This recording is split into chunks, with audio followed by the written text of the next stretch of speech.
So naganap na nga po ang bigating laban ng pound for pound superstar Jessie Bam Rodriguez, kung saan umakyat ito ng 118-pound bantamweight division para labanan ng WBA bantamweight world champion na si Antonio Vargas. At sa laban nga po na ito ay bahagyang pinahirapan din si Rodriguez ni Vargas sa unang bahagi ng laban. Subalit sa pagpasok nga po ng round 5 ay dito na nagbago ang lahat matapos pabagsakin ni Rodriguez ang kampyon.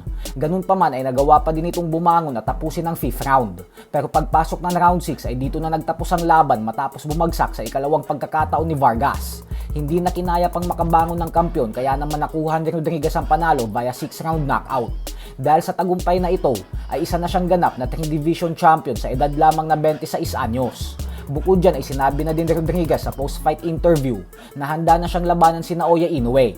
Kahit sino man umano ang itapat sa kanya ay handa niyang labanan. Habang ang kanyang promoter naman na si Eddie Hearn ay sinabing wala daw siyang nakikitang makakatalo kay Rodriguez sa bantamweight at super bantamweight division. Kahit umano si Inoue ay hindi mananalo kay Rodriguez. Sa kabilang banda naman mga idol ay alam nga po nating lahat na sinabi na ng angas ng Pinas General Casimero na ang target niyang sunod na mga kalaban ay ang former Unified Super Bantamweight Champion na si Muradjon Akhmadaliev. Bukod dyan ay bukas din umano ang kanyang pinto na palagan ng hamon ng Mexican former world title challenger na si Alan David Picasso ng Mexico. Subalit mas mabigat na laban nga po ang gustong mangyari ng kanyang kapatid at trainer na si Coach Jason. Kahapon lang po kasi ay sinabi ni Jason na bukod umano kay Akhmadaliev at Picasso ay ang gusto niya umanong sunod na mga kalaban ng kanyang kapatid ay ang Japanese Superstar 3 Division Champion na si Junto Nakatani.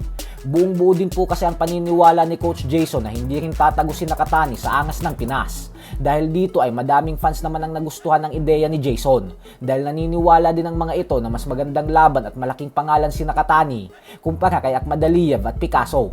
At kung ang nais daw talaga ni Casimero ay ang makalaban si Naoya Inoue ay si Nakatani umano ang magandang talunin nito upang pumasa na ang mga handlers at promoters ng binansagang halimaw ng Japan.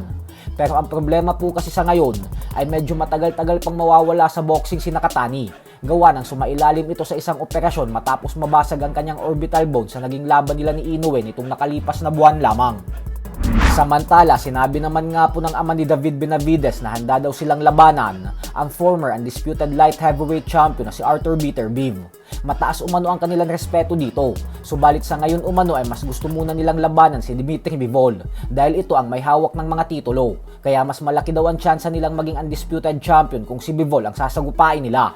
Ganun pa man ay giniit naman ng ama ni Benavides na walang duda daw na mas delikadong kalaban si Beterbiev kumpara kay Bivol. Sadyang sa ngayon umano ay ang pagiging undisputed champion daw talaga kasi ang target nila. Kaya pagkatapos umano nila kay Bivol ay pangako nila na lalabanan din nila si Beterbiev. So hanggang dito na lang po muna tayo mga idol.